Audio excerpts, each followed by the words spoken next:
Good afternoon, everyone, and welcome to the regularly scheduled Homelessness and Poverty Committee. Good afternoon, everyone. Welcome to the Homelessness and Poverty Committee. Joined by my colleagues today, David Rue, Marquise Harris-Dawson, and Mike Bonin. We do have a quorum, and what I'd like to do, colleagues, is continue item 4 for another future meeting. Continue item 4. And what we'll do is go to multiple item comments first. So all multiple items and general public comment we will hear first. And that takes us to our first one, and that is Armando Herman.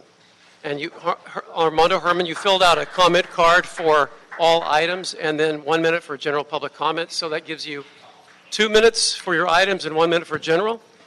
Armando Herman will be followed by Wayne Spindler.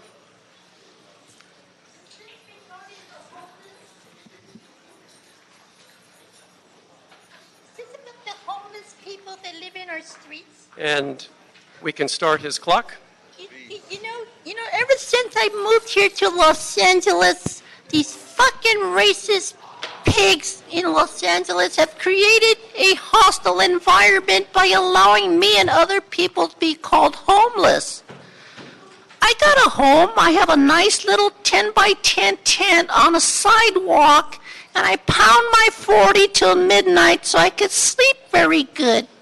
But unfortunately, some people call me a white, black fool for sleeping on the street. Just call me an Oreo. I like Oreos. One of these days, I'm going to marry me an Oreo like Mr. Bloomfield. Bob Bloomfield, for the record, threw me out of his meeting because I talked about the Oreos. And I enjoy Oreos because I like to dip them in milk because I'm homeless. Homeless people have dignity. We stick our donuts and our cookies inside our milk. So it tastes good, Mr. Dawson, because you don't have taste, Mr. Dawson. All you do is discriminate and look at your fucking phone. Well, I'm under a crisis. I'm dealing with a crisis here, Mr. Dawson, and you just want to discriminate because you don't like a white guy telling you the truth like me. Just because my diplomacy has the letter C for cunt on it, when you look at my birth certificate, it just simply means it's an acronym for cunt. And you see all these homeless people that you degrade and you want to give us money to work, fuck your money. You're going to pay me $80 an hour to pick up trash in the street. And as far as Eric Garcetti, that fucking stupid fool, if I could put a .50 caliber to that nigger's head, I would, because he's a piece of shit. Fuck you, Mr. Eric Garcetti. Madam City Attorney, Bagdasarian versus... Hold the time, please. Did I just hear a threat? No, I said Bagdasarian versus the U.S. A trigger to someone's head? I said I put a .50 caliber to the nigger's head because Bagdasarian Walter Edward from Pasadena said, I can't stand Obama. So you're interrupting the meeting. What? I've stopped the time for you. You're interrupting a meeting. You interrupted my time. And you're issuing threats. I didn't make a threat. I said Bagdasarian. You know what? I warned you, and you continue to interrupt the meeting. So what do you say? Give me back my seconds? You have 1 minute for general public comment. If you interrupt the meeting one more time, you'll have to leave. So I got 1 minute for general public comment. Start the fucking time, asshole.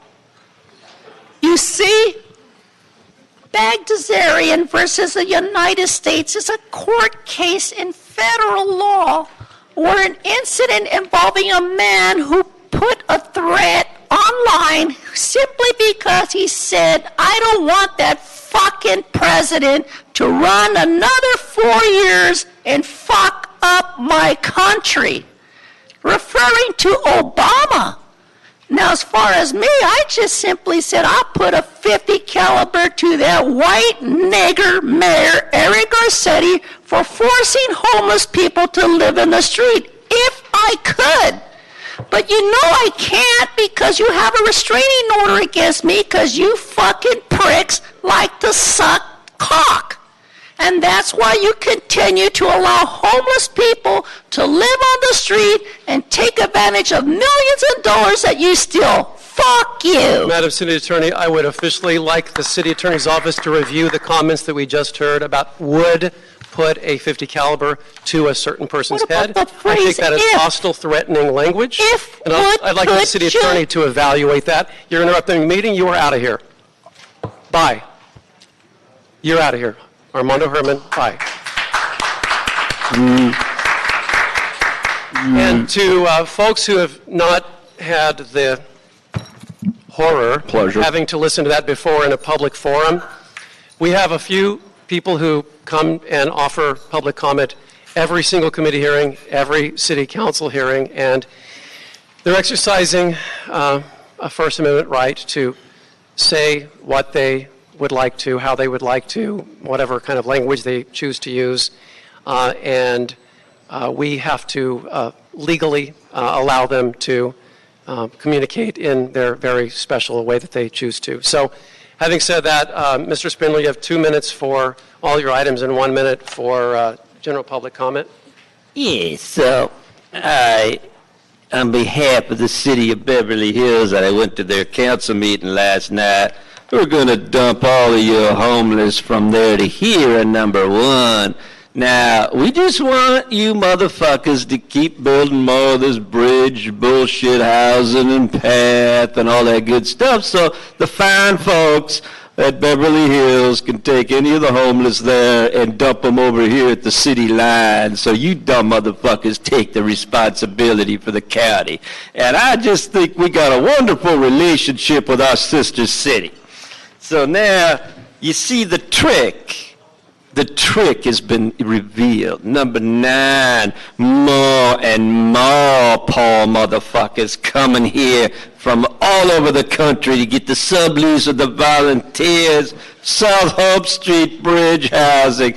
Absolutely, because we got to clean up Beverly Hills and we got to clean up Culver City, and the only motherfucking way we can do it is to put these people someplace, and we're going to put them in the 9th district because you dumbasses want it. So you want it, you got it. That's right. And then we got number 3, we're going to put some more poor folk in the 11. Now, in Mike Bonin's district, you see, you got to be careful, though, because they just shot a motherfucker in the parking lot the other day, the police doing that shit. So you got to be careful if you take the bridge housing. Make sure you don't get on to any white motherfucker's driveway, and they call the LAPD, because they will shoot first and then call path. They shot him in the face, by the way, and he lives. So you know what that means. Lawsuit. That's right.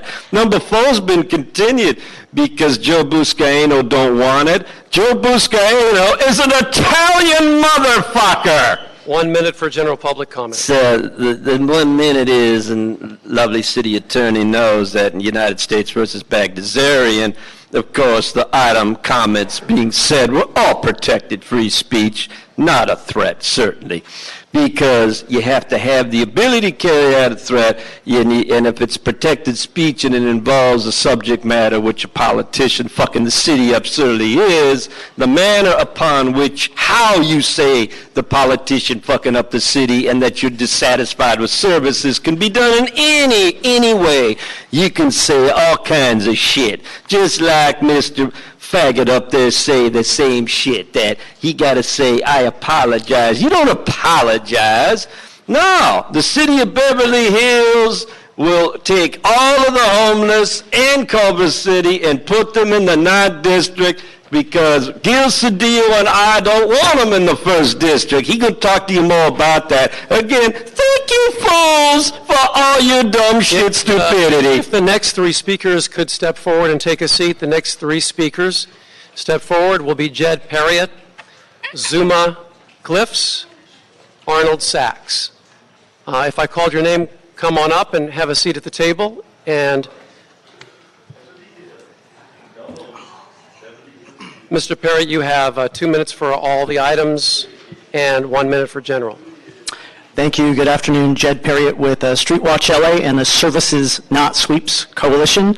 I'm here to ask not just for the amendment of 4118, but the complete rescission of 4118. We cannot be punishing those who have been forced to live on our streets as they continue to be forced on our streets with the lack of rent control. It's just, we're not going to build enough housing anytime soon. We're going to have to stop criminalizing folks. And I would like to point out, the type of language we're hearing from the other side, and I'm sure there are some of those voices here today, really reflects the type of fascist language we hear from Donald Trump. It's quite frightening, those who claim to be progressive, but then talk about those who are living on the streets as if they're subhumans, simply because they're worried about something like needles, which can be addressed by things that we have talked to all of you about for many years. Homeless healthcare, a shirt that I'm wearing, has been advocating for things like drop boxes and needle exchanges.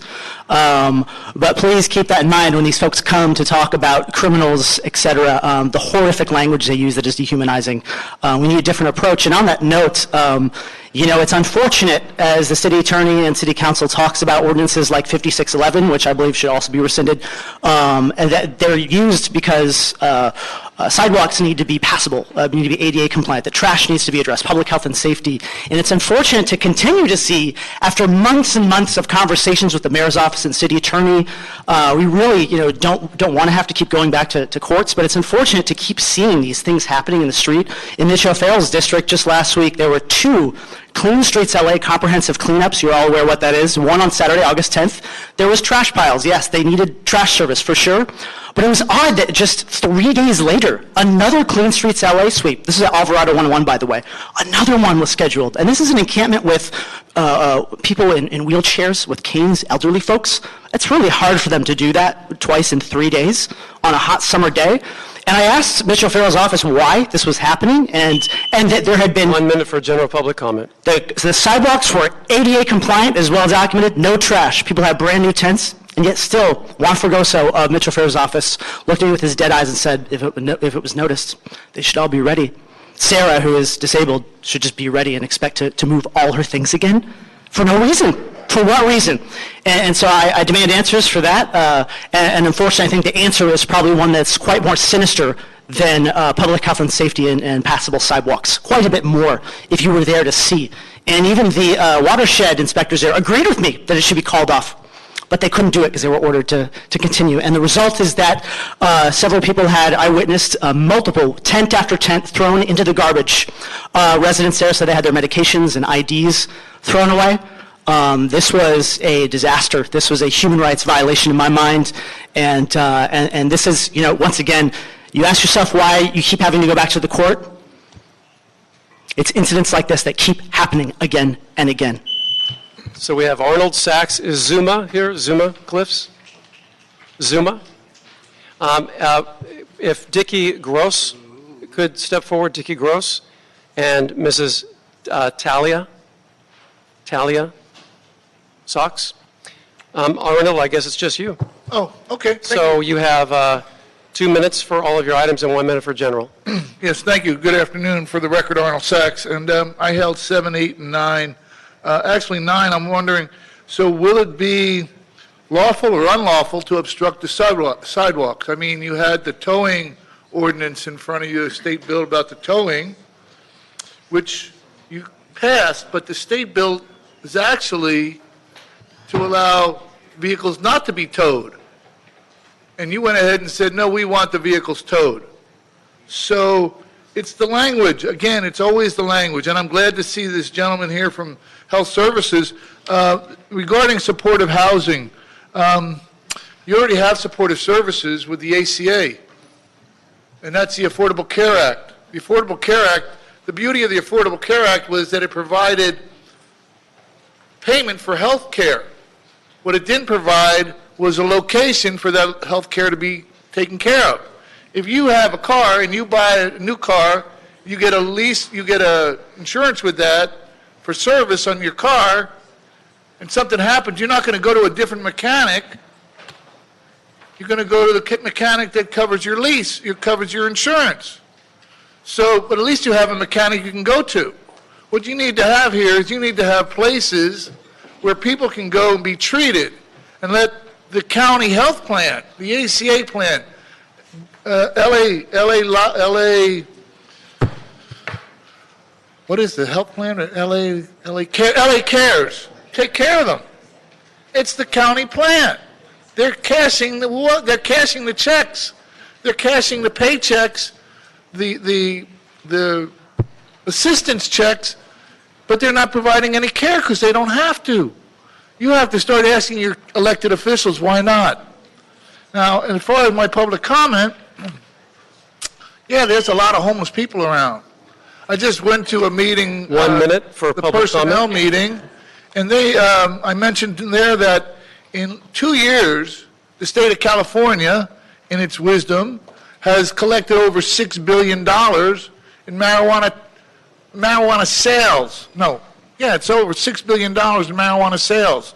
So if you took 10% of marijuana sales, $6 billion, that's $600 million that not necessarily the city is getting, but let's say the city is getting half of that. So that's $300 million. Where's the money? Where's it going? What program is it provided for? I mean, the city, in its wisdom, and the elected officials decided to give everybody a pay raise with this minimum wage stuff, but they didn't adjust it to the federal minimum wage, which means people are going to lose their houses if they get vouchers. But that's good news because they'll be available if they lose their houses. Those empty houses will be available for HHH. But that's bad news because families go out on the street. Okay, Talk to thank your you, Mr. elected Stack. officials. Thank you. And so still no Dickie Gross, and no Mrs. Talia Socks, no Mrs. Talia. Last call. Okay, so we have Matt Fisher, Mike Dennis, and Sabrina Johnson. If you could all step forward. Matt Fisher, Mike Dennis, and Sabrina Johnson. Matt Fisher, you have 2 minutes because you have comments on items 3 and 9. As per item number 3, just want to encourage you to go ahead and sign this. Bring us another bridge over if you want to. We'll take 2. As per number 9, I encourage you to amend this to reflect Martin versus Boise, but if you're going to keep the unlawful to obstruct and interfere with free passage, we need about 700 planter boxes removed. Thank you. Thank you. Mike Dennis, Sabrina Johnson, and then Adam S. can join us at the table. I'm here on multiple items, actually. 2 minutes for, I have items 2 and 7. Great. Yeah. So I flagged item 2, but I actually meant to flag all of the bridge housing facilities. So my name is Mike Dennis. I'm the Director of Organizing with the Everyone In campaign at the United Way. I'm sure many of you know about us. We are focused on building as much supportive and affordable housing as possible and as quickly as possible across the County of LA. I work with a large team of community organizers that are working in communities that are having to confront homelessness in a new way, and because of that are having to deal with new types of housing in a new way. We're trying to soften the ground, wake people up, and help people understand what the solutions to the crisis are. So on my first point, with respect to all of the bridge housing facilities, I want to just say that we support all of these items moving forward. Bridge housing is a really critical step in the pipeline to getting somebody off of the street and then into permanent housing and getting all the services that they need to be successful. So we wholeheartedly support that. And then with respect to item 7, with the project in Echo Park at the El Centro site, the United Way supports PSH. We support affordable housing. We want to see this project be a success. But I do want to offer the caveat that I see a lot of really vital and important allies in the room, people that I love and respect in this community, and it's a really tough situation for everybody to be in, including us. The homeless crisis is, I believe, one of the greatest humanitarian crises of our time, and it demands a response that is, proportional to a crisis. And we really want to encourage both the council office and El Centro to continue to talk and work together and find a solution to this that allows El Centro to come back to the site, allows them to continue to do their services that are very important and critical. And to that end, we want to continue to support both of you in that process. Thank you. Thank you. Sabrina Johnson. Hi. I am here partially on behalf of K-Town for All. We would like to see 4118D removed completely. Yesterday, I witnessed sanitation workers use a snow shovel to scoop a man's entire world off the sidewalk, roll it up in a rug, and toss it in a trash compactor, while the man cried and while 4 LAPD officers loomed over him. It was a lot to take. It was overkill.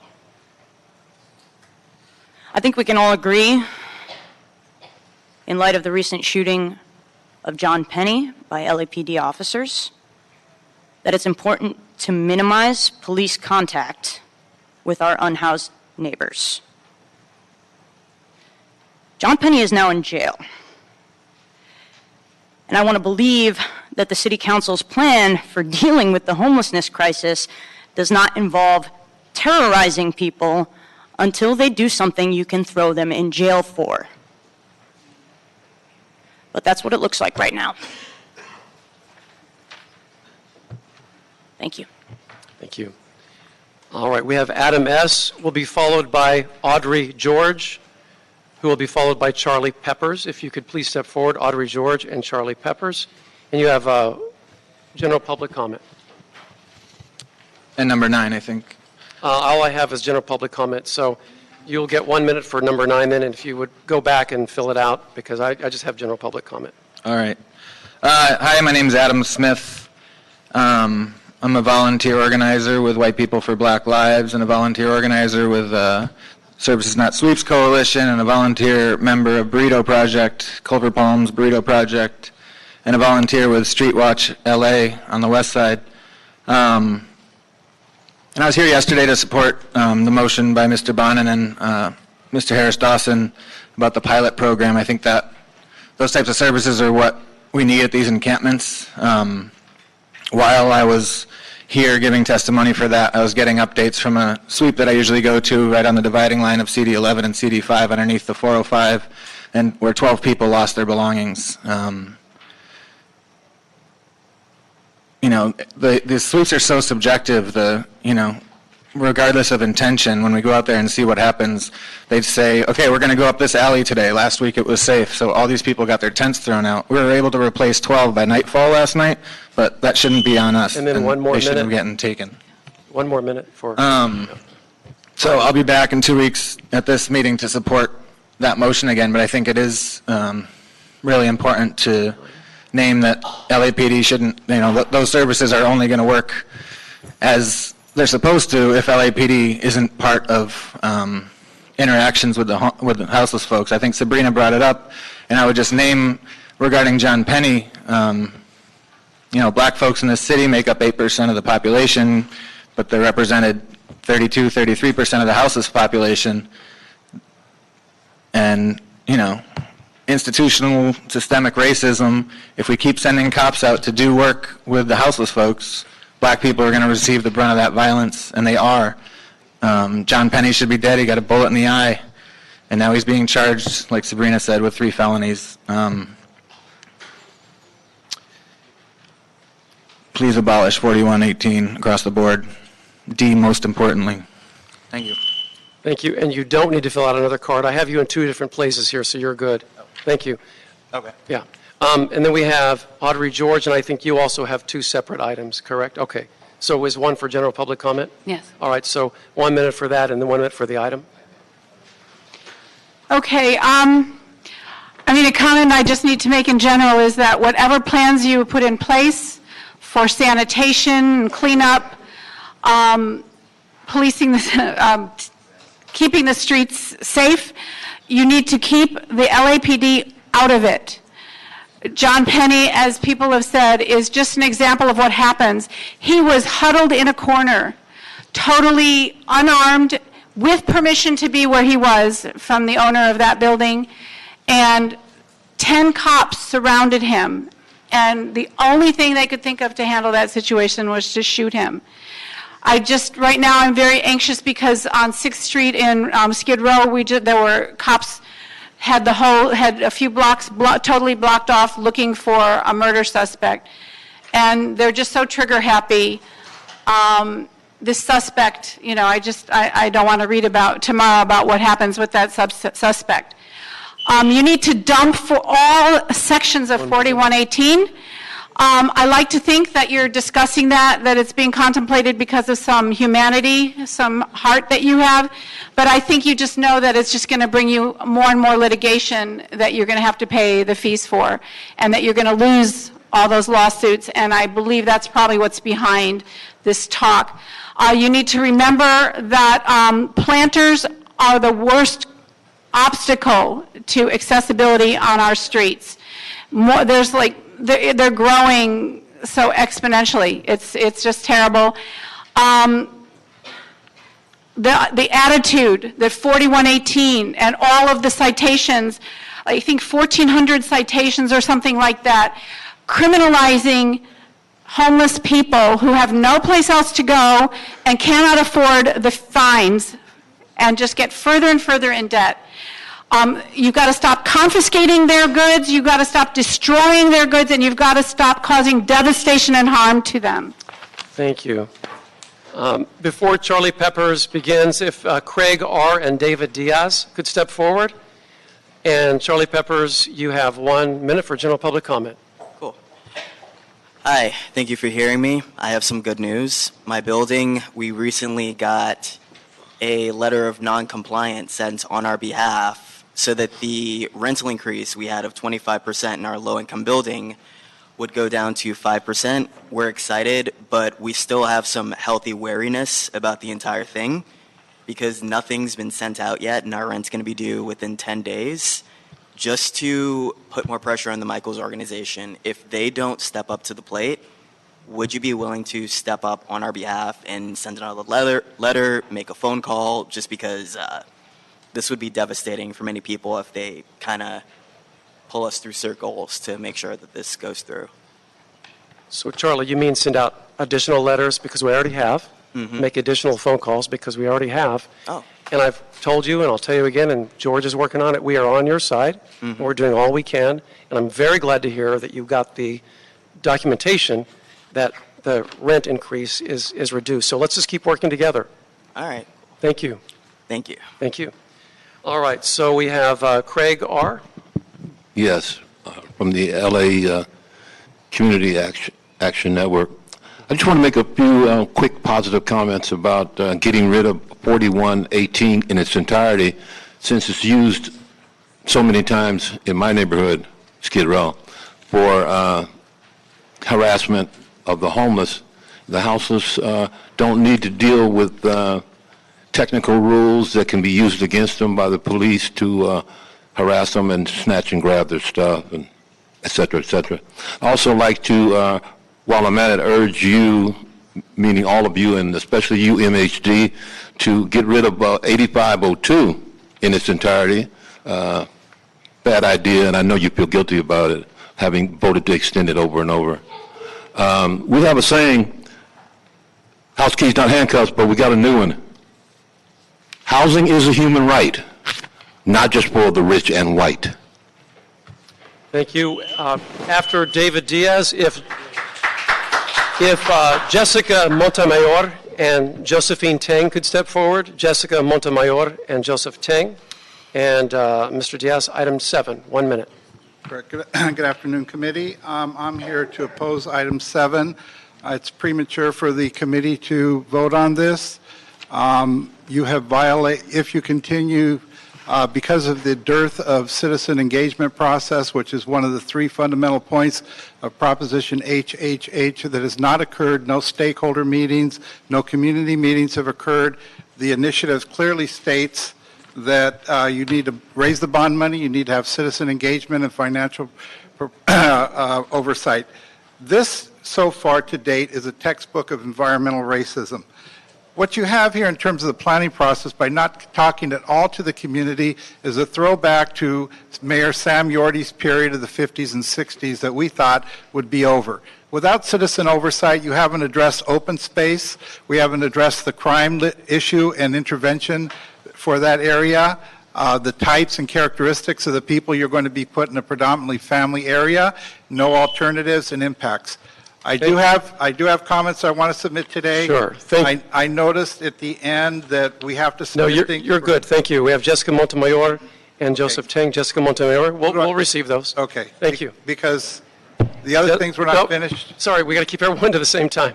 Thank you, Jessica Thank you. Montemayor. Good afternoon. My name is Jessica Montemayor, and I'm the Director of Mental Health Program at El Centro del Pueblo. I'm here to advocate not for El Centro del Pueblo, but for our families and children who have historically been disenfranchised and left without a voice. Our clients will be deeply affected by the removal of the recreational space, not just in the present moment, but for generations to come. Literature shows over and over again that having access to open space and mood-enhancing activities such as basketball, soccer, and other fun activities greatly enhances children's well-being and mitigate the severity of psychiatric disorders. Having the recreational space as an adjunct to mental health services at El Centro has been such a wonderful resource for our children who can discuss a skill in therapy and walk outside in a safe environment and put those skills into practice.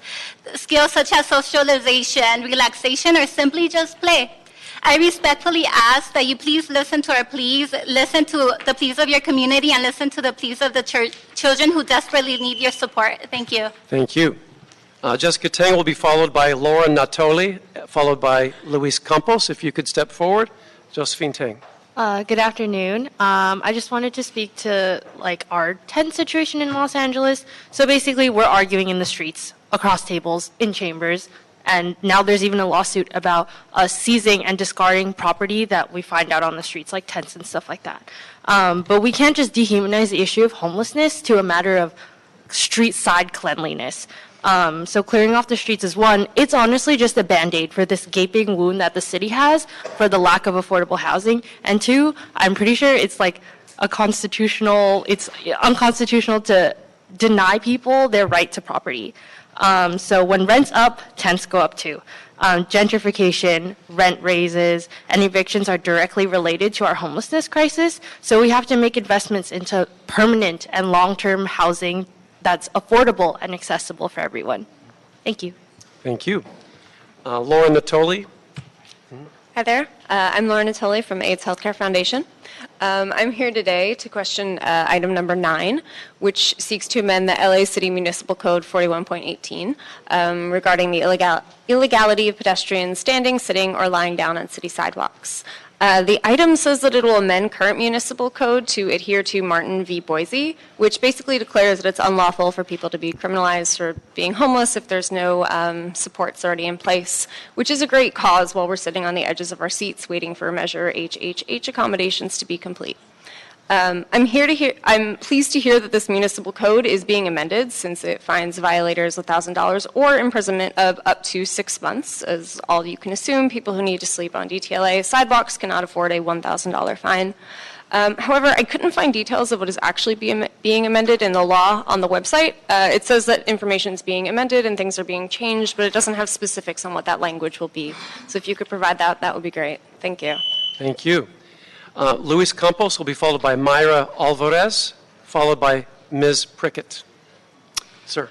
Hello, hi. I'm a member of the Echo Park community. I lived there for 30 years. And as a community member, living there, I don't think it's very smart to add an asset to a community by removing another asset. First of all, in the community, there has been no community impact report. And pretty much the community process to involve the whole community has been put aside. As a Latino member, everything that's been happening in our community, either we go along with it or we are moved aside, for this process. I know that there's been over $2 million that have been invested in this recreational playground for it to just be scooped away and turn it into what was initially thought as a supportive housing for the homeless and then looked at as an affordable housing. The community is not being informed about this. And now also as a member of the community, El Centro's been in the community for over 40 years. City 13, our council member won't be there after a while, but El Centro will still be there to continue to deal with the effects of the situation afterwards. Thank you. Myra Alvarez. Is Myra Alvarez here? How about Ms. Prickett? Ms. Prickett? Please step forward, and then Patricia Prickett. That's me. Oh, same. Okay, so you have item number 7, and then. Well, I didn't mean to have item number 1. I meant just item number 1. You meant okay. Please. I am a resident of Echo Park for over 40 years. I've I'm a licensed psychotherapist as well, and I've been privileged to know and work with El Centro for that entire time. As a community member, I know them as a diverse and committed and effective organization that works at bringing all members of the community together.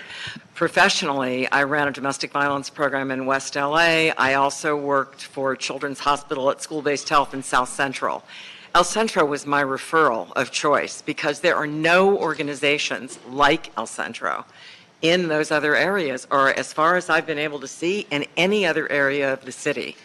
I understand the need for homeless and for low-income and no-income housing, but to pit two populations that are in need of services against each other, I think is unconscionable. And I really feel that it puts people in a position of having to go one or the other, which is not okay. Thank you. Thais Morales? Thais Morales?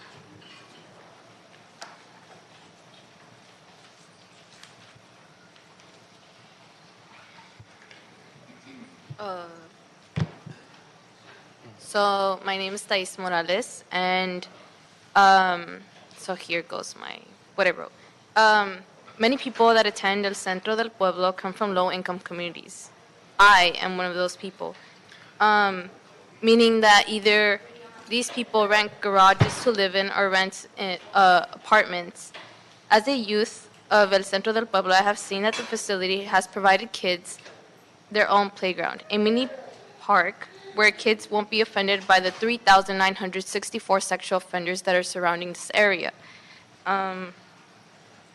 or be persuaded by the drugs that surround their neighborhoods. El Centro del Pueblo provides safety, a privilege that no one should be deprived from. Council member from District 11.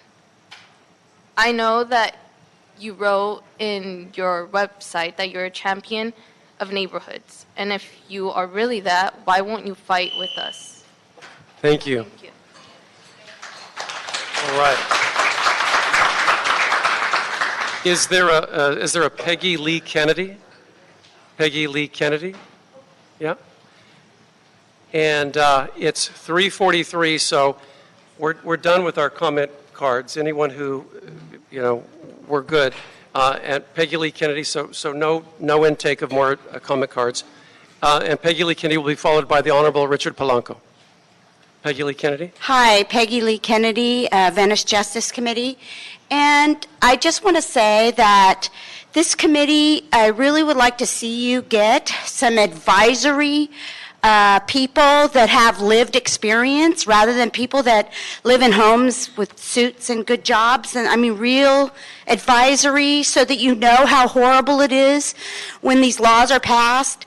Because, just this morning I had breakfast with a family that's living outside, and last week 2 times in one night they were woken up and threatened with LAMC 4118D when they weren't blocking the sidewalks. The neighbor was complaining about somebody else who was leaving garbage around, but this family who's on the track to get housing has a voucher, lost their housing because they raised their rent and became homeless again, and now it's a family and they're being tortured by a law that you're going to make. Thank you. And our last speaker will be the Honorable Senator Richard Polanco. 1 minute. Good afternoon. I had the honor and the privilege for 16 years to represent everything from Pasadena, Rose Bowl to the Coliseum. That included the Echo Park community. I'm here today to ask that no action be taken on the proposed recommendation. A few days ago, specifically last week, we sat in the mayor's conference room.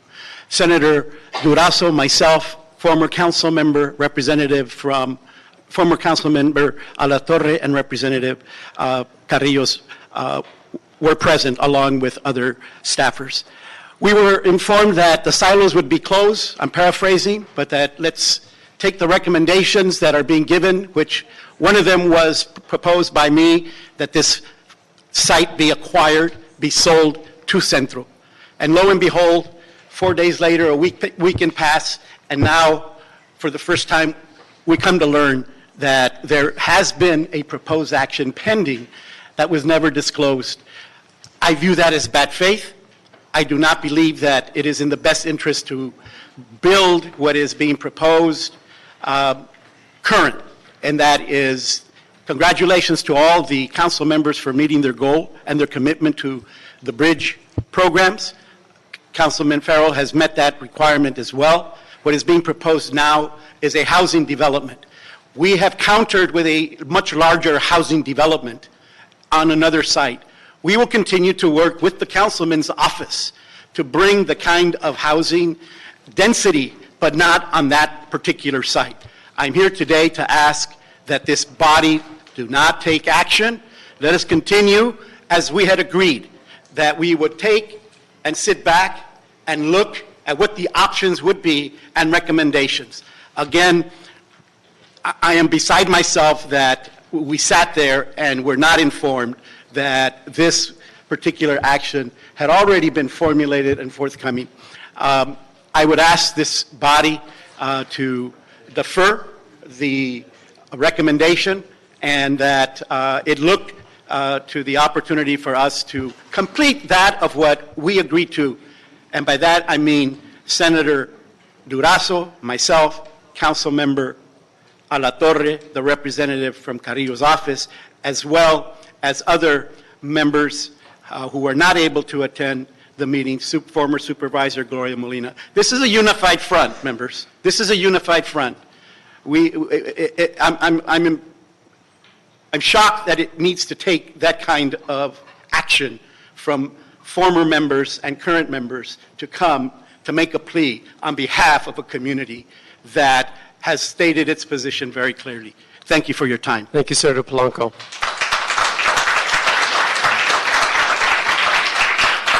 Colleagues, we are joined by our colleague Gil Cedillo, who would like to make some comments.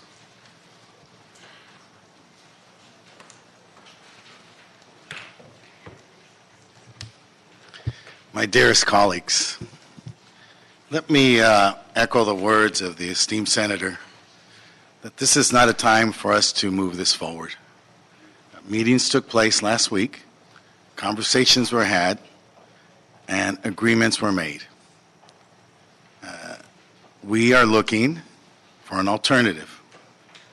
You know, there's a simple thing that I've learned over my 40 years of this work, is that you can't do right by doing wrong. And so while it's a noble cause to say that you want to build housing, it's not noble, it's less noble to displace thousands of families, to displace the programming that serves these young people. An award-winning program, lauded throughout the country for its work. There's no reason to do this. A distance of 29 feet is what separates this proposed project and a viable alternative across the street. Clearly, we in this room are big enough to walk that 29 feet, to move in the direction towards justice for all. It's a false choice to pit young people in at-risk programs against affordable housing. That is not a choice for us to make. We're better than that. You know, I'm one of the few Angelinos here, and I was around when the city moved residents from Chavez Ravine for affordable housing. I used to walk over and ride my bike of what became the Pomona Freeway. And I remember in the 80s, the cause for us was to stop a prison. And so I come here today to ask you, in a situation that may seem extraordinary, but really is not. I represent 60% of the families who get serviced here. 60%. Mr. Farrell, you represent 40%. This project is sited across the street from our boundaries. I ask you, my colleagues, to consider that 60% of the families that utilize this center live in my district, and they deserve to be heard. They deserve this process to be played out. They deserve to have the respect and the respect of their representatives. When you listen to a Jackie Goldberg or a Richard Alatorre or Richard Polanco, you are looking at decades of public service. When they offer themselves to help seek a resolution, you are looking at people who have solved the biggest, most vexing social problems of this region for decades. And so there's no need to go forward with this scheduled vote today when it can be placed aside and the efforts of this group can come together. We can be united. We don't have to do what's politic, and we don't have to do what's popular. But I suggest to you that we should do what's right. And the right thing today is not to move this matter forward, to listen to the voices of the people, to seek unity, that in this most difficult time for people from a community here that's predominantly Mexican and Mexican American, this is not an action that you want to move forward. I say that to you with all due respect and all due humility, and I thank you for this time. Thank you.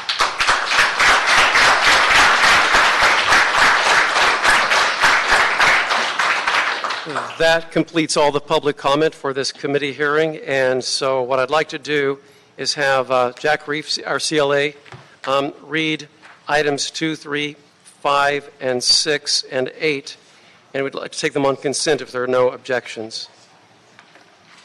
Item number 2, Municipal Facilities Committee report relative to a new sublease with Volunteers of America, Los Angeles for a property located at 2817 South Hope Street as the operator of a bridge housing facility.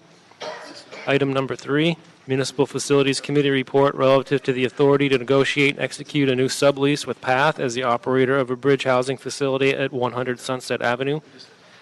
Item number 5, Municipal Facilities Committee report relative to a new license agreement between the City and the Port of Los Angeles for the property at 826 Eubank Avenue, Wilmington, California, 90744 for use as a temporary bridge housing facility. Item number 6, Municipal Facilities Committee report relative to a new lease agreement with the State of California Department of Transportation for property located at 515 North Beacon Street to construct a crisis bridge housing facility. And item number 8, Municipal Facilities Committee report relative to recommendations for the disposition of property located at 922 to 928 North Marine Avenue, APN 7423004900 for permanent supportive housing. Item number 8 is also referred to the Budget and Finance Committee. Thank you, Mr. Reef. So, colleagues, what I'd like to recommend is we take items 2, 3, 5, 6, and 8 on consent if there are no objections. Seeing as there are no objections, that shall be the order, which brings us to item... Mr. Chair? Yes. For item number 5, there was a revised report submitted by GSD dated August 21. Is it the intent of the committee to approve that report? Yes. Thank you, yes, sir. it is. Thank you. Thanks for bringing that up. So we'll move that report as well. Which brings us to item 7, Mr. Reef. Item number 7, Municipal Facilities Committee report relative to the recommendation for disposition of property located at 1140 through 1152 North Glendale Boulevard and 1140 to 1155 North Lemoyne Street, APN 5404016-900 and 5404016-901 for permanent supportive housing. This item is also referred to Budget and Finance Committee. Thank you. And I believe we have Blair Miller from the CAO's office and Steve Andrews, Bureau of Engineering.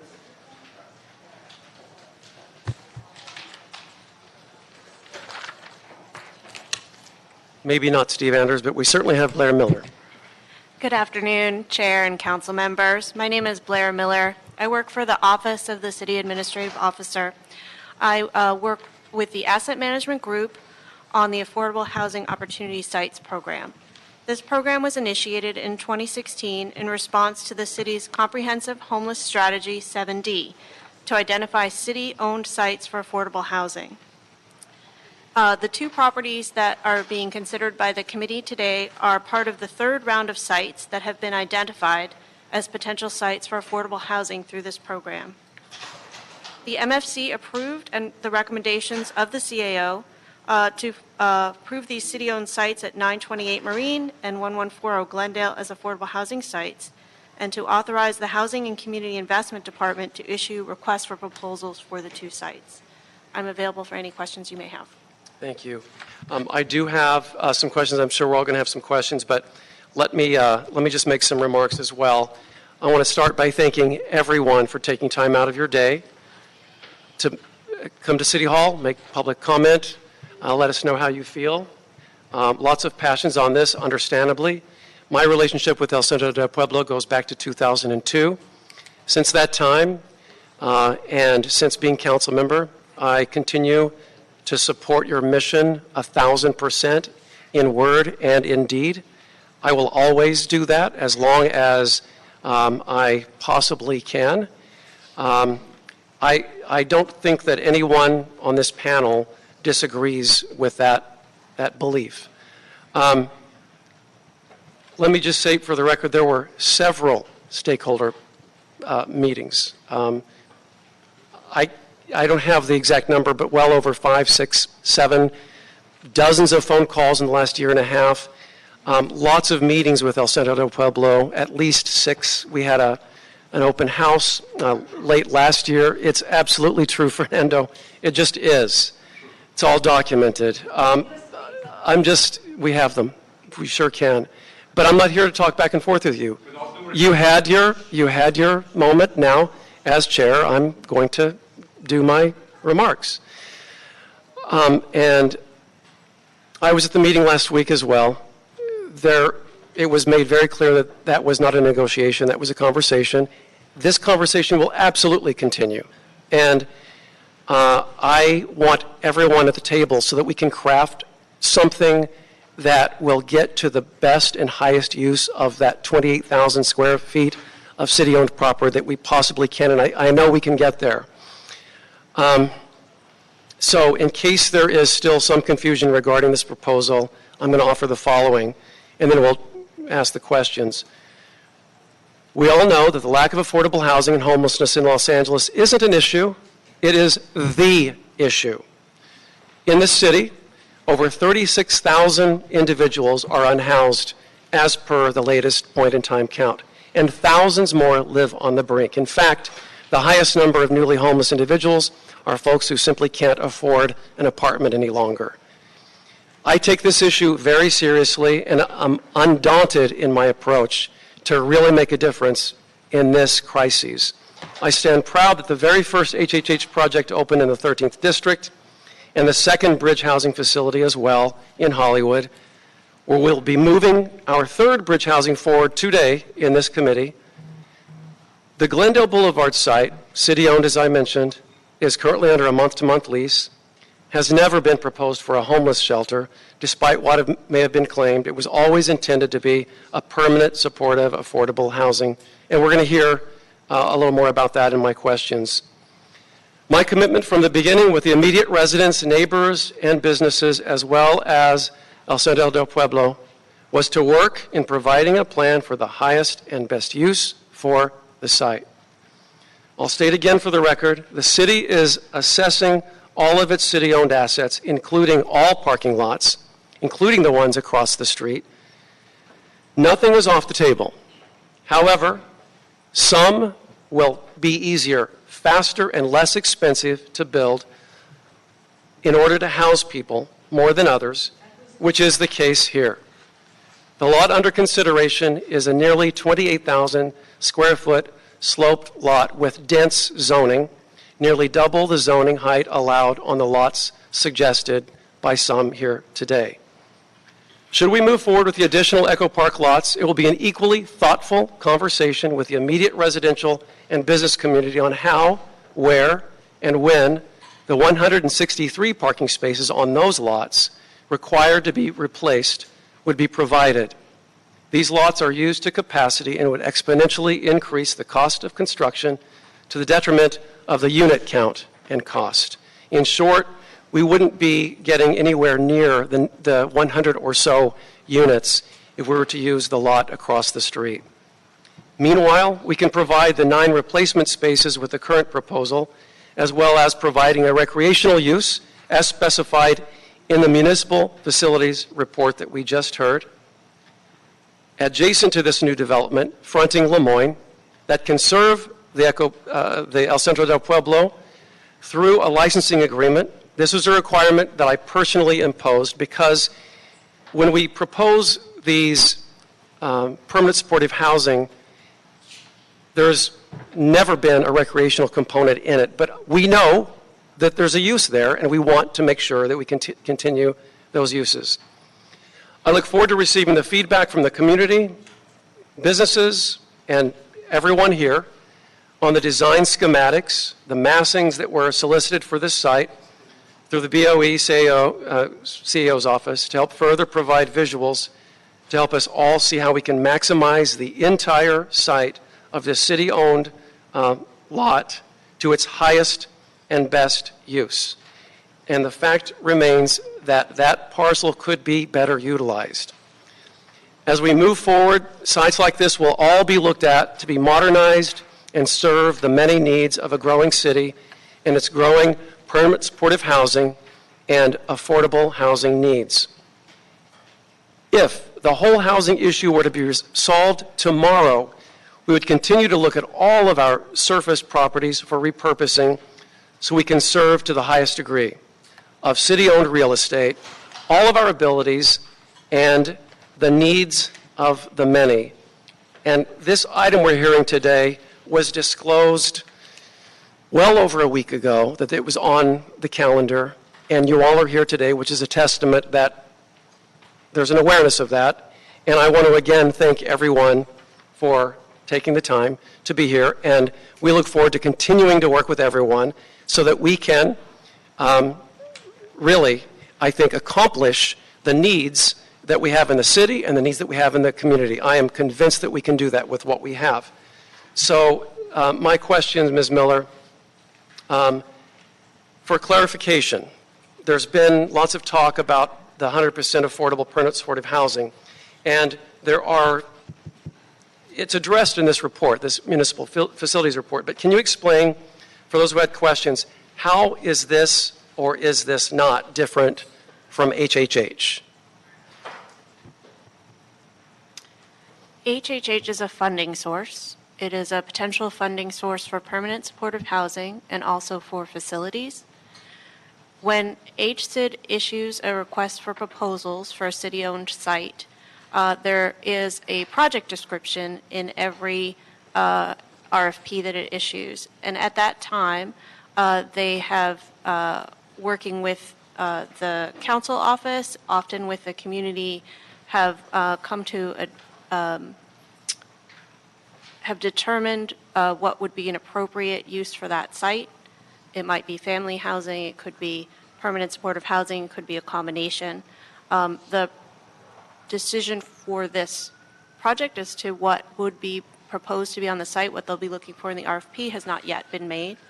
HHH might be a funding source that would be used by a developer that's proposing housing on that site. Mm-hmm. Okay.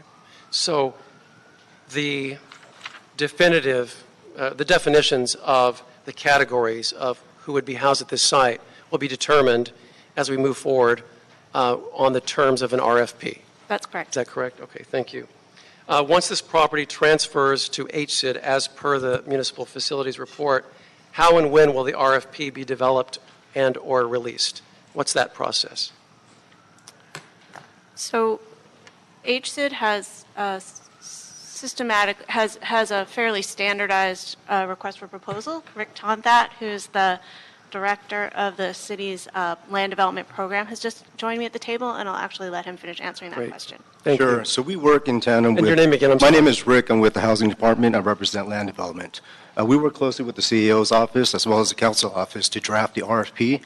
We take the vision of what the council office and the CEO decides for the site, and we try to craft an RFP that will closely approach that vision.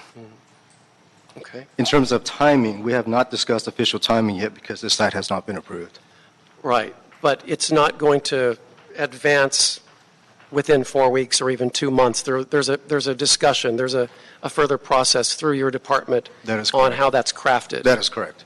And communication with the community, discussions, et cetera. That's correct. Thank you. And tell us about who we can expect may respond to an RFP. The RFP is sent out to an email blast. There's approximately, I think, 1,200 developers and interested parties that we solicit our RFPs to. Okay, all right. And those are pre-approved developers? Not necessarily. Not okay. necessarily. We abandoned the pre-approved list. We figure with this email blast with interested parties, we will reach more. Okay. Is that in the spirit of the innovative approach that we have discussed a lot here in committee? I would concur with that. We had originally thought a pre-qualified list would be a faster way to move forward, and we decided that we wanted to be more inclusive than exclusive, and so that's why we've gone away from that.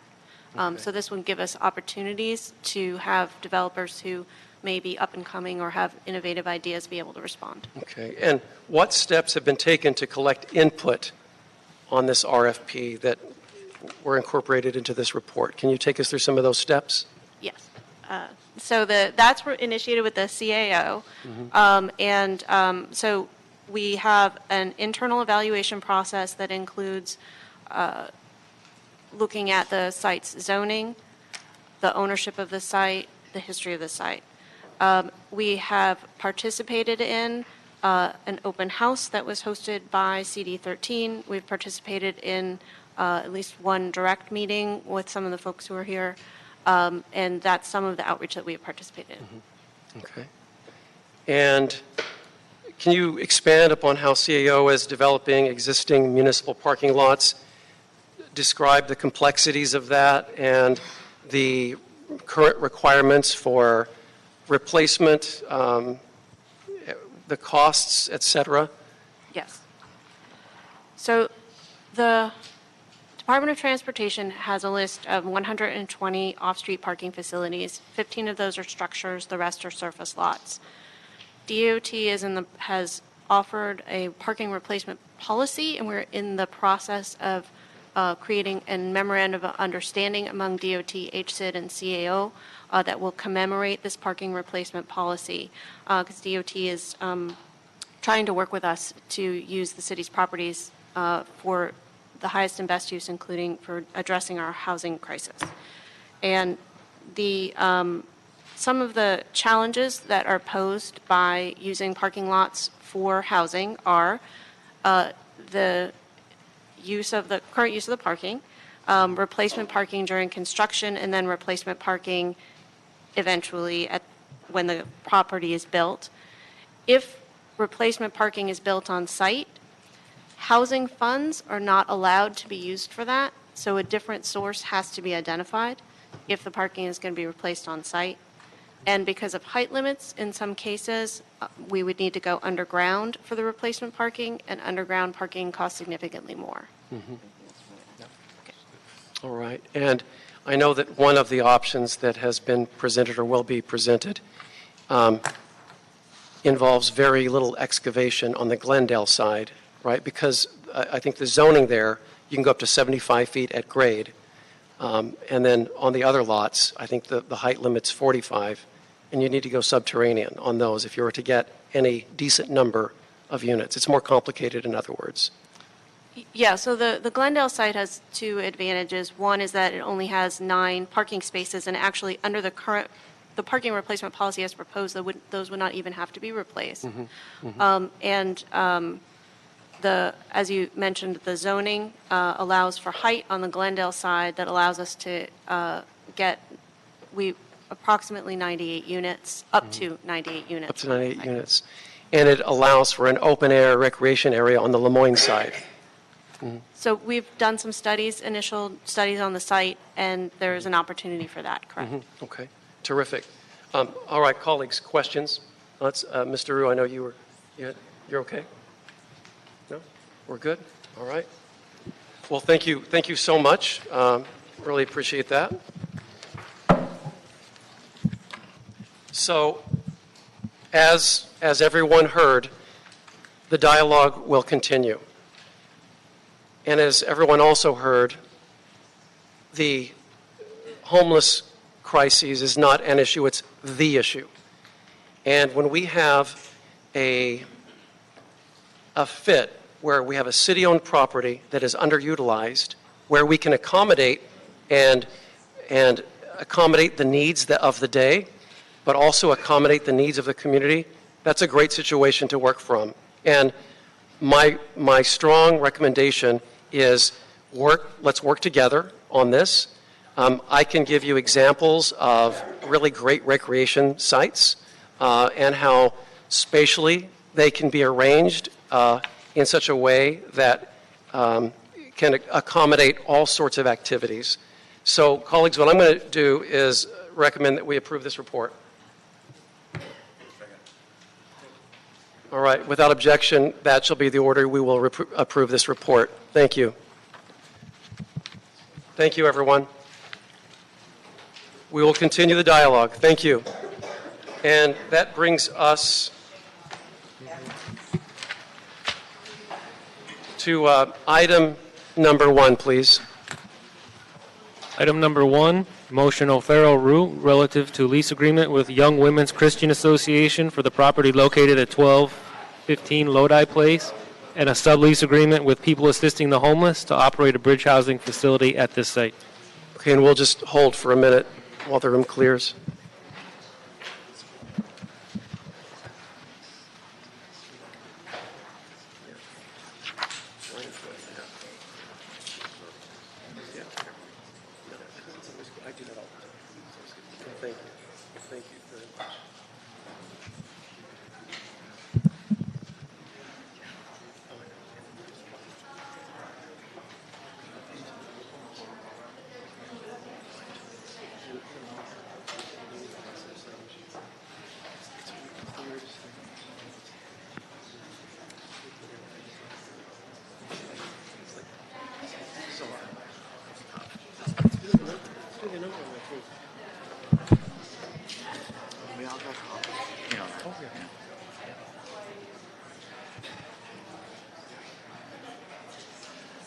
All right, so Mr. Reif read the item for item number 1. Do we have,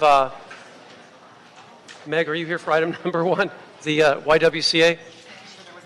Yeah, I think, we're good on public comment has been answered. Thank you. Good afternoon, Meg Barclay, City Homeless Coordinator in the CAO's office. The motion before you today proposes that the General Services Department be instructed to negotiate a lease for an additional floor at the property on Lodi to establish 60 more interim housing beds for youth, 30 for youth and 30 for women, and also to the CAO to identify additional funding for 30 of the women's beds until the county can take over the funding for those beds. Terrific. That pretty much sums it up. And all this is something that we've been working on. I've been working on with my office, with you certainly, and then us with the YWCA. And so it's very exciting. We opened the first bridge home there with 64 beds back nearly a year ago. It was like the late fall of 2018. This would expand it to 60 additional beds with 30 beds of transition age youth for women, and then 30 beds for adult women on another floor that's been refurbished. So they've been great partners, and essentially what this does is it gives you the instruction of negotiating the lease agreement. Yes. Essentially, is that right? Okay. Yes, sir. And to your knowledge, what level of rehabilitation does the third floor still need? To my knowledge, there is not any additional rehabilitation that's needed. The capacity is there. So this would be establishing a lease agreement to expand the existing agreement or establish a new agreement to include that floor. Terrific. Along with the operating funding. Thank you. So this is a very non-controversial, and I think we can approve the item without objection. That'll be the order. Thank you. Thank you, Ms. Barkley. And let's go to item number 9, Mr. Reif. Item number 9, motion O'Farrell Martinez relative to an ordinance amending Los Angeles Municipal Code Section 4118 to delete subsection A with the exception of language making it unlawful to obstruct or interfere with the free passage of pedestrians in the public right-of-way, and to delete or amend subsections B and C, and to amend subsection D to conform to the Ninth Circuit decision in the Martin v. Boise case. And it's my understanding, City Attorney O'Neill, that we need to go into closed session for this item? All right, so we need to activate closed session at this time. Let me read the closed session Oh, language. yes. Okay. Read the closed session item. The committee may recess into closed session pursuant to California Government Code Section 54956.9 D2 and E1 to confer with legal counsel relative to significant exposure to one litigation case.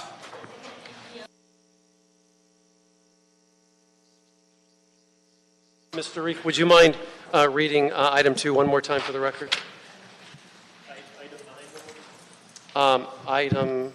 Yes, I'm sorry. I have my numbers wrong. Okay, item number 9, motion O'Farrell Martinez relative to an ordinance amending Los Angeles Municipal Code Section 4118 to delete subsection A with the exception of language making it unlawful to obstruct or interfere with the free passage of pedestrians in the public right-of-way, and to delete or amend subsections B and C, and to amend subsection D to conform to the Ninth Circuit decision in the Martin v. Boise case. Thank you. And so, please, Ms. Flores, give your report. Thank you. I'm Senior Assistant City Attorney Valerie Flores. Thank you for inviting me here to the committee to discuss potential amendments to Los Angeles Municipal Code Section 4118. Section 4118 was enacted in 1968 and deals with conduct and obstructive behavior in the public right-of-way. Section 4118 has 4 subparts. Subpart A bans impeding pedestrian travel by annoying conduct or obstructions. Subpart B bans loitering near public infrastructure like tunnels, pedestrian subways, and bridges. Subpart C bans loitering in or around those public infrastructures. And Part D bans sitting, lying, or sleeping in the public right-of-way. The language of 4118 would benefit from modernization, clarification, and a better balance between the competing needs of persons using the public right-of-way, including the city's homeless. For reasons which I'll detail today, we recommend that the council consider repealing 4118 and replacing it with amended language. 4118 strives to prevent the public right-of-way from being obstructed and also to make the public right-of-way safe for pedestrian travel. So I'm going to start with subsection A.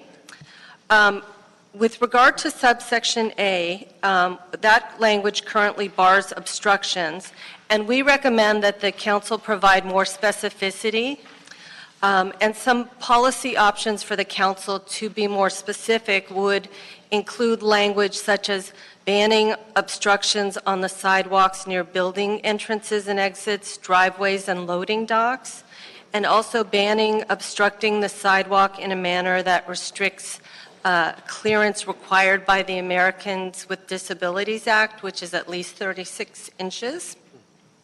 So those are some ways you could still make sure that sidewalks are unobstructed, but just provide more clarity and specificity. Okay. Subpart A and C ban conduct that is considered annoying to pedestrians, but doesn't really define what it means to be annoying. And so we are recommending that council consider some options to define what it means to be annoying. And in that regard, council could look at another section on the books, Municipal Code Section 4159. It bans behavior like following too closely to another pedestrian when there's no reason for that proximity, there's no crowd.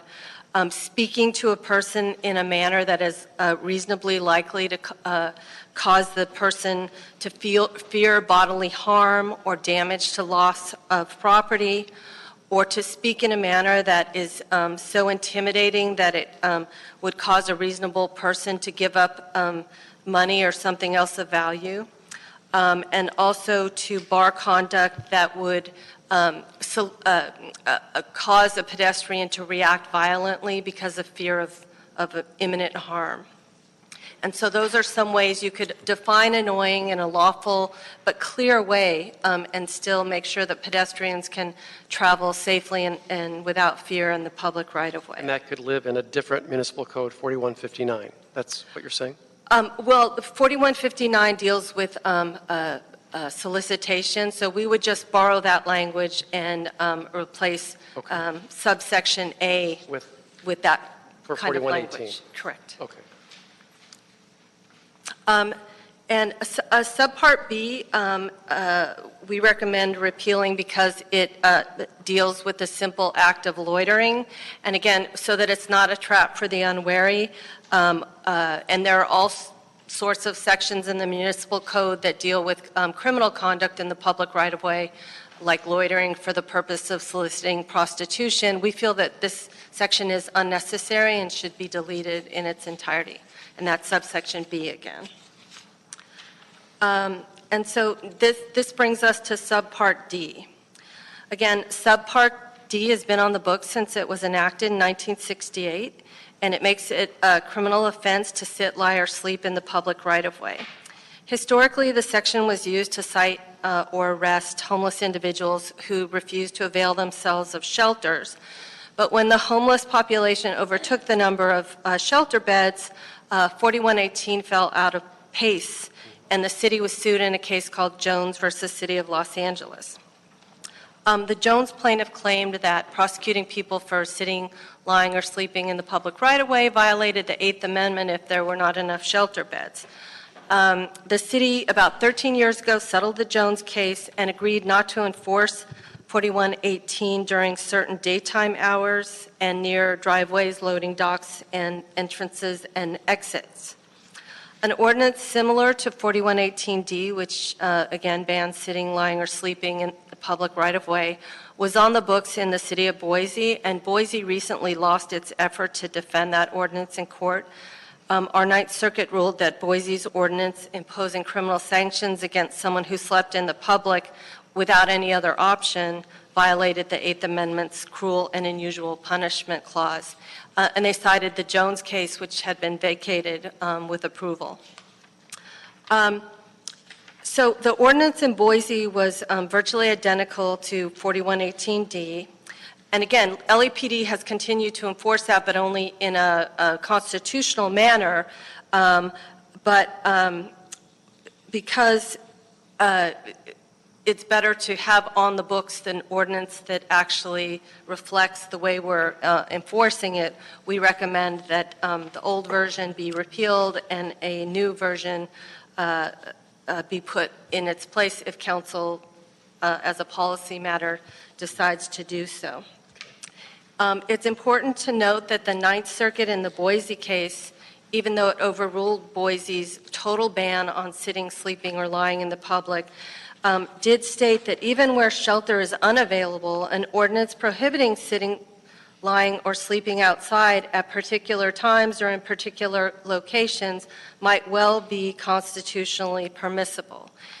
Thus, the city has many legal options for regulating where people sit, lie, and sleep in the public right-of-way, and I'd like to discuss a few of those options briefly for council's consideration.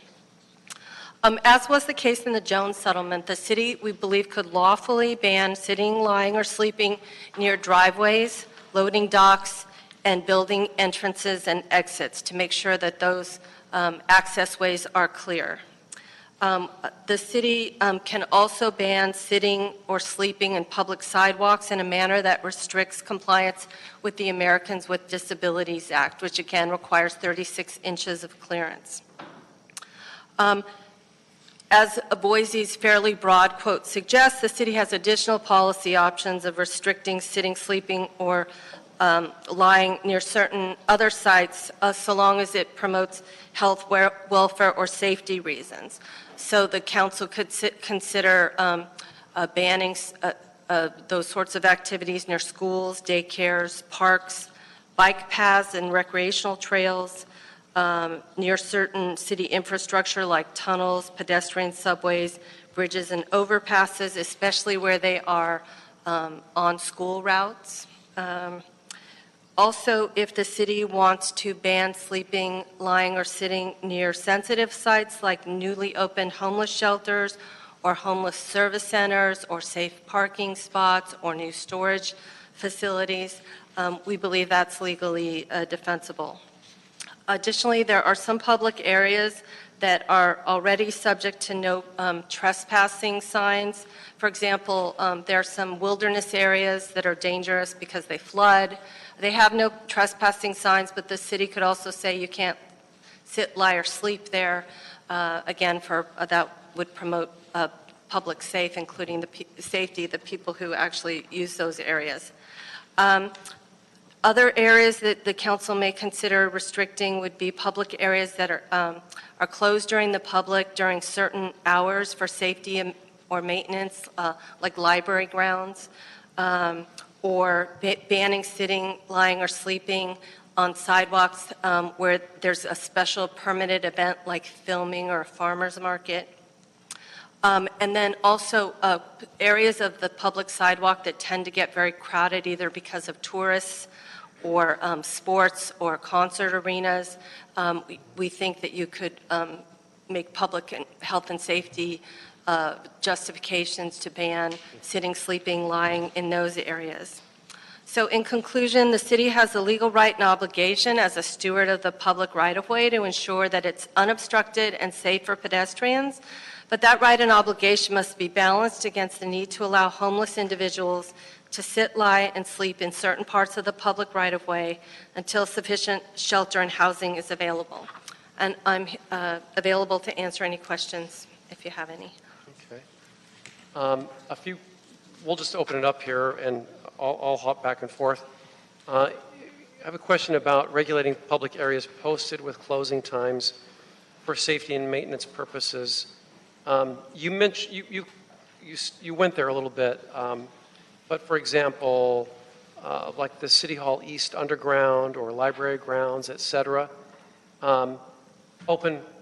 posted open closing times. Yes. So the city could, we believe, lawfully ban people from sitting, sleeping, and lying in those areas when they are no longer open to the public. Mm-hmm. Usually those posted closing times relate to the city's need to keep its buildings secure and also to do maintenance when the property is closed to the public. Okay. And one question about the clearance. How did we come up with the 10-foot, specifically the 10 feet clearance from you? Yeah, that was a number that was agreed to in the Jones settlement. Okay. And again, if you're going to have, especially like driveways and loading docks, cars and big trucks come through, so that provides a safe amount of clearance to ensure that there's no vehicle human interaction. Right. And also just to make doorways and entrances to buildings clear so customers and employees can get in and out and easily and without feeling like they're walking over people. And the morning to evening enforcement hours, is that based on any settlement? Yes, so the Jones settlement specifically allowed people to sleep and not be subject to enforcement from 9 p.m. to 6 a.m. Okay. All right, Mr. Nope. All right. So anything to add? Not unless you have further questions. Right. No, I know that we want to follow the instructions that you've given in terms of nullifying 4118 as it is and then readopting it with the language that cures the deficiencies cited through Boise.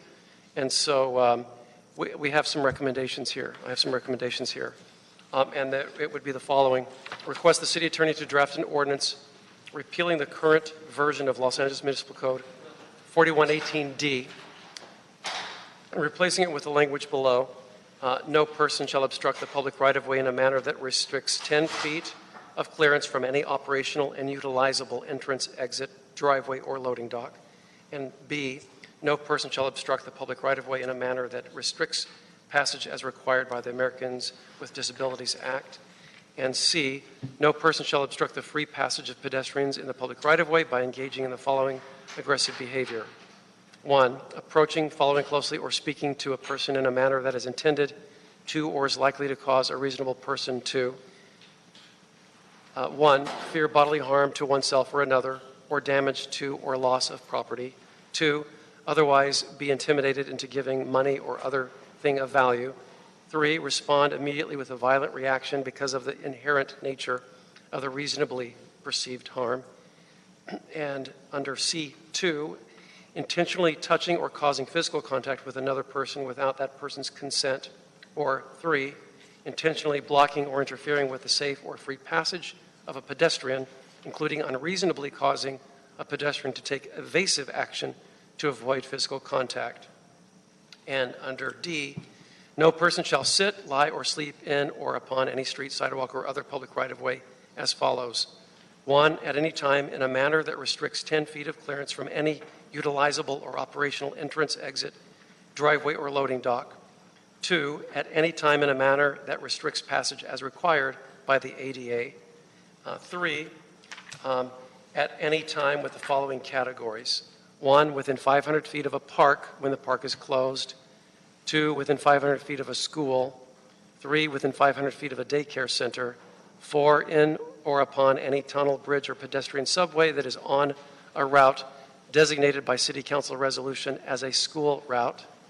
5, within 500 feet of a facility opened after January 1st, 2018 to provide housing, shelter, supportive services, safe parking, or storage to people experiencing homelessness. 6, bike and other recreational paths. 7, public areas, non-sidewalk, posted with no trespass signs for safety purposes. 8, public areas posted with closing times for safety and maintenance purposes. And 9, crowded public sidewalk areas like those exempted in the citywide vending ordinance and other large venue adjacent areas. I would just make one note. Sure. With regard to parks, they all close at different times, and so it might just be easier to have a blanket rule like with the 8502 rather than saying when the park is closed. But again, that's a policy call for the council. Do you recommend that we refine the reference to parks right now? We could. But it's a policy call, but again, that would align it with 8502, so there would be the same rules with regard to parks. Which we would like to do. Yeah. So what should we? Just say within 500 feet of a park, which is the 8502 rule. Within 500 feet of a park, and we'll Period. strike. Yeah, period. So that's modifying the first item on number D3, the first item, within 500 feet of a park, period. Thank you. Thank you. Yes, Mr. Rue. Yes, Mr. Chair.